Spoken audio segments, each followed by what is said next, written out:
Hello friends, Richard the Warlock here. Excuse the fan, it is ruddy hot again. Right, what I'm going to do is, I'm going to do a reading for a collective going through an awakening, because you may or may not know,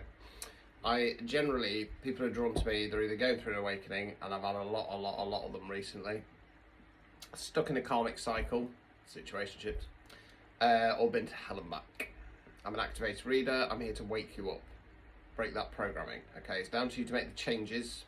I'm here to tell you what's coming up and give you a little bit of advice on how to do that. So, let's see. So if you think you're going through an awakening, okay, do contact me. You can go via the link in Stan's story, you can DM me. Awakenings aren't all, oh, I've woken up and want to go and hug a tree and drink cacao. No.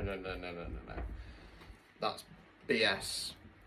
Light side, plastic spirituality rhetoric. Awakenings are hard, they're tough, they're scary, because you realise that everything's a lie. You feel like you're out of place, you feel like you're walking around on an alien planet, okay? I offer psychic and tarot readings, spiritual advice and guidance sessions, and if you think that you might be a starseed activation readings, right? If you're on a tight budget, you can have a one spread, £10, same day guaranteed recorded tarot reading, and I might be able to break through with that. So don't feel like you've got to spend a fortune, okay? Sometimes I can get through with the smaller ones, so yeah. If you want quick answers, link, Stan store, get them in. Okay, right, so I'm using the deck designed by Shay, aka Purple Peril, aka I can't remember what the pagan Nordic name it is. Sorry. Yeah, so they're based on the Rider-Waite's, but they're slightly different. Sky gone under the haunted chair. Right, so let's have a look, see what's going on. Alright. Right, okay, so it feels like a collective. It feels like they've had the initial jolt. Right, so let's go through it. So we start with the Knight of Cups. Cups, water, emotions. Court cards can be an energy within ourselves, can be the energy of somebody else around us.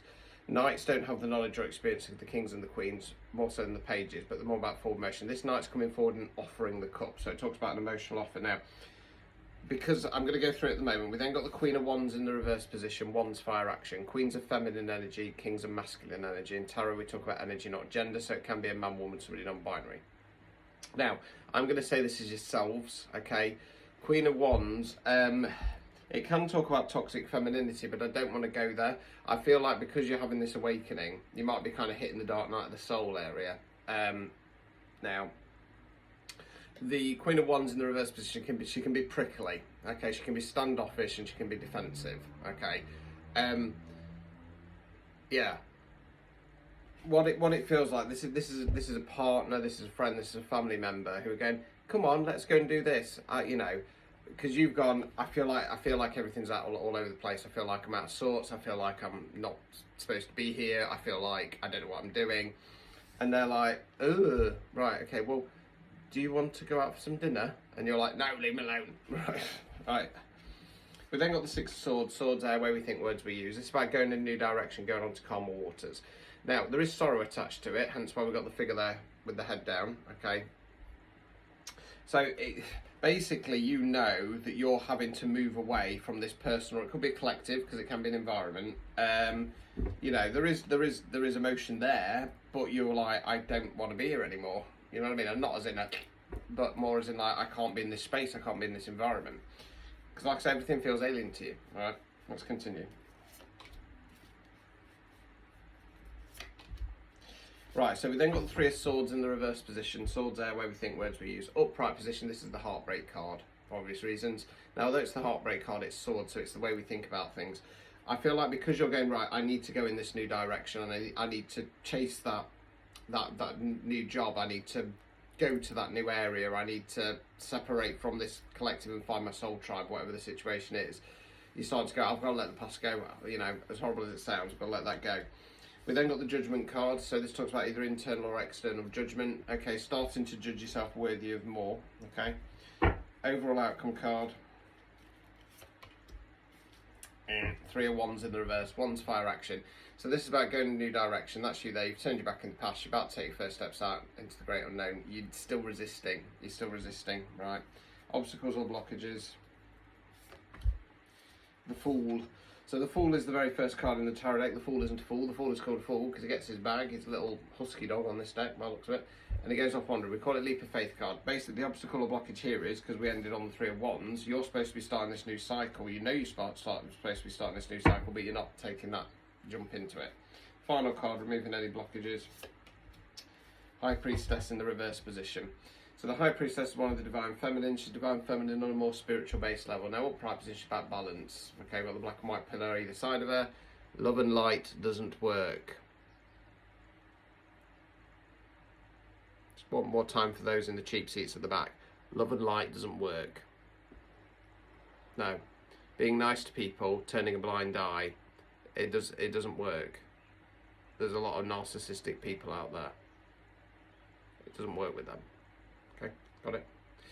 Right, she's connection with spirit, she's intuition. Right, okay, it's in the reverse position. What the advice here is that you've got to stop looking for guidance from spirit at this stage, because as always, you're here living the human experience. So the part from source is the awakening. You then have to work through the dark night of the soul, and then you have to push forwards. Now it's hard. It's very, very hard. Nobody says it's easy. The fake plastic spirituals do. Oh, come and see me, lovey. I'll help you through your awakening. We'll do lots of meditation. We'll do lots of guided meditations. And we'll talk to Arcturian councils and tell you what to... Bob. Something like that. Yeah. Because what you got to remember is, right, you're a human being. You have free will and choice, right? So, let's put it in realistic terms, right? Let's say that you found some information out about somebody that you know, quite damning information. You have a choice. You either expose it, or you go love and light and you bury it and you pretend it's not happening. Right? Either way, you still know that information. You can try and forget about it. You can keep yourself stuck in 3D, but that information's always going to be there. And that information is always going to keep popping up in your mind, because you're supposed to be awakening. It's not like some special hippy-dippy thing where, you know, a select few get to awaken. Everybody's supposed to be doing it. It's about breaking your programming. It's about realising that everything you've been told is a lie. The New World Order took over by destroying the Tartarian Empire.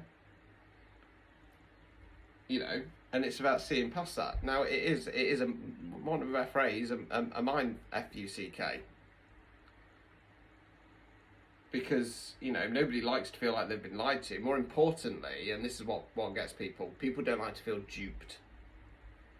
Especially because then they start going, oh, but my mum and dad's always said this. Well, they were duped as well. You know what I mean? Yeah. The problem is, when there's love involved as well, we can pull ourselves back. So this would be a classic one where somebody's had an awakening, the partner doesn't get it, and they're kind of at that latter end of it now, where it's just like, look, I can't be in this environment anymore. You're driving me mad. You know, you want to do the normal thing. You think I'm having a breakdown. I'm not. I'm seeing things differently, and they're trying to coax you now. You're going through all the right stages, but the next stage, sadly, is to go in a new direction, because you can't stay in that environment anymore. Unless they awaken as well, you can't stay in that environment. Because all that's going to happen is your energy, your vibration is going to get too much for them. And at some point, they're going to then start turning on you. Okay? Or, best case scenario, they try and hold you back. You can hold yourself back, but, you know, you're wasting your time, you're wasting your life. Simple as that. So, there you go. Yeah, if you want a reading, if you want a quick one, same day, guaranteed readings, tarot or psychic. Tarot starts from £10, psychic starts from 15 quid. Link, Stan Store, top of my profile, or if you don't have the brain capacity to do that, go to urbanwarlockhealing.com, price list, you can find it there. Ta-ta, good luck.